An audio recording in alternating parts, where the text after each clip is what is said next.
കഴിഞ്ഞ ദിവസം Indian star ബാറ്ററായ Virat കോഹ്ലിയെ രൂക്ഷമായി പരിഹസിച്ചുകൊണ്ടാണ് ഓസ്ട്രേലിയൻ മാധ്യമങ്ങൾ രംഗത്ത് വന്നത്. മാധ്യമങ്ങൾക്കെതിരെ മുൻ ഇന്ത്യൻ സൂപ്പർ താരവും പരിശീലകനുമായ രവിശാസ്ത്രിയും പ്രതികരിച്ചിരുന്നു. ബോർഡർ ഗവാസ്കർ ട്രോഫി ജേതാക്കളെ ഇനിയും തീരുമാനിച്ചിട്ടില്ലെന്നും ഓസ്ട്രേലിയ ലീഡ് ചെയ്യുന്ന അവസ്ഥയാണെങ്കിൽ പോലും ഏതു സമയത്തും അതിൽ മാറ്റം വരാമെന്നുമാണ് രവിശാസ്ത്രി പറഞ്ഞത്. നിലവിൽ 5 മത്സരങ്ങളുടെ പരമ്പരയിലെ 3 മത്സരങ്ങൾ മാത്രമാണ് അവസാനിച്ചിട്ടുള്ളത്. അപ്പോൾ ഇരു ടീമുകളും 1-1 എന്ന നിലയിലാണ് നിൽക്കുന്നത്. ബോർഡർ ഗവാസ്കർ ട്രോഫി ജേതാക്കൾ ആരാണെന്ന് ഇനിയും തീരുമാനിക്കപ്പെട്ടിട്ടില്ല. ഓസ്ട്രേലിയ 3-0 അല്ലെങ്കിൽ 2-0 ലീഡ് ചെയ്യുന്ന സാഹചര്യമാണെങ്കിൽ ഇതിന് മറ്റൊരു വ്യാഖ്യാനം ലഭിക്കുമായിരുന്നു. എന്നാൽ മാധ്യമങ്ങൾ ഉൾപ്പെടെ ഇപ്പോൾ ഈ രാജ്യം ഒന്നാകെ മെൽബോണിൽ വിജയിക്കാൻ വേണ്ടി ഇന്ത്യയെ വാശി കയറ്റുകയാണ്. ഫിസിക്കൽ കോണ്ടാക്ട് ഉണ്ടായ സാഹചര്യത്തിൽ ഇതാണ് സുവർണാവസരം എന്ന് മനസ്സിലാക്കിയ ഓസ്ട്രേലിയൻ മാധ്യമങ്ങൾ വലിയ രീതിയിൽ കഥകൾ ഉണ്ടാക്കാൻ ഇറങ്ങിയിരിക്കുകയാണ്. ഇതാണ് ശാസ്ത്രി പറയുന്നത്. കഴിഞ്ഞ ദിവസം ആരംഭിച്ച ബോക്സിംഗ് ഡേ ടെസ്റ്റിന്റെ 1-ാം ദിവസം ഓസീസ് താരം സാം കോൺഷ്യസുമായി ഉണ്ടായ കൊമ്പുകോർക്കലിന് പിന്നാലെയാണ് ഇന്ത്യൻ താരം കോഹ്ലിയെ അവഹേളിച്ചുകൊണ്ട്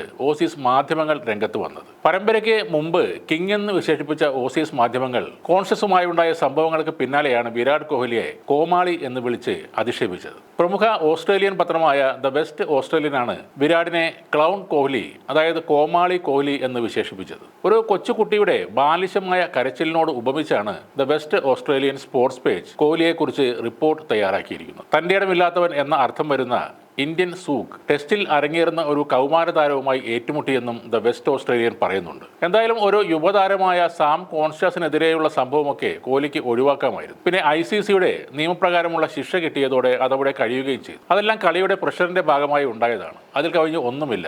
അത് സാം കോൺഷ്യസ് തന്നെ പറഞ്ഞിട്ടുമുണ്ട്. അപ്പോഴാണ് കോഹ്ലിയെ മാന്യത പഠിപ്പിക്കാൻ റിക്കി പോണ്ടിങ് അടക്കമുള്ള പഴയ കളിക്കാർ മുന്നോട്ട് വരുന്നത്. ഈ റിക്കി പോണ്ടിങ് പണ്ട് 19 വയസ്സുള്ള ഹർഭജൻ സിംഗിനെ ഇതേപോലെ ചെയ്തിട്ടുണ്ട്. വിക്കറ്റ് എടുത്തതിലുള്ള ദേഷ്യം തീർത്തതാണ്. ഹർഭജനെ മാത്രമല്ല, അങ്ങേയറ്റം മാന്യനായ ശ്രീലങ്കൻ താരം ജയവർദ്ധനയുമായും തല്ലുകൂടിയ ആളാണ് പോണ്ടിങ്. പിച്ചിൽ ഷൂ കൊണ്ട് ഉരച്ച് കേടുണ്ടാക്കുക, ബോൾ ചുരണ്ടുക എന്നീ കലാപരിപാടികളുടെ ആചാര്യൻ കൂടിയാണ് ഈ പറയുന്ന റിക്കി പോണ്ടിങ്. പോണ്ടിങ് മാത്രമല്ല, നിരവധി ഓസ്ട്രേലിയൻ താരങ്ങളും പെരുമാറ്റത്തിൽ അങ്ങേയറ്റം മോശമാണ്. നമ്മുടെ മാധ്യമങ്ങളൊന്നും തന്നെ അവരെ കോമാളി എന്ന് വിളിക്കുകയോ മറ്റു തരത്തിലുള്ള അധിക്ഷേപങ്ങൾ നടത്തുകയോ ഒന്നും തന്നെ ചെയ്തിട്ടില്ല.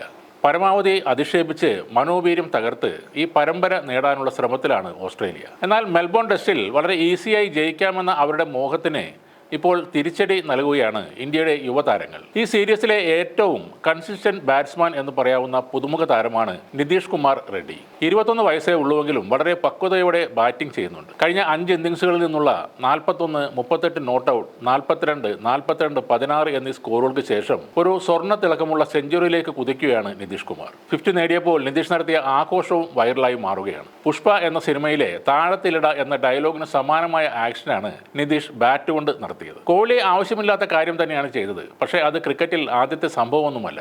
സ്ഥിരമായി ഇന്ത്യക്കാരെ സ്ലെഡ്ജിംഗ് നടത്തിക്കൊണ്ടിരുന്ന വെള്ളക്കാർക്ക് മൊത്തത്തിലുള്ള മറുപടി കൂടിയാണത്. ക്രിക്കറ്റ് ഫീൽഡിൽ വംശീയ അധിക്ഷേപം നടത്തുകയും ബോഡി ഷേമിംഗ് നടത്തുകയും ചെയ്യുന്നവരിൽ 1-ാം സ്ഥാനത്തുള്ള ടീമാണ് ഓസ്ട്രേലിയ. ഇപ്പോൾ തിരിച്ചു കിട്ടുന്നത് പണ്ട് കൊടുത്തതിനുള്ള മറുപടികളാണ്.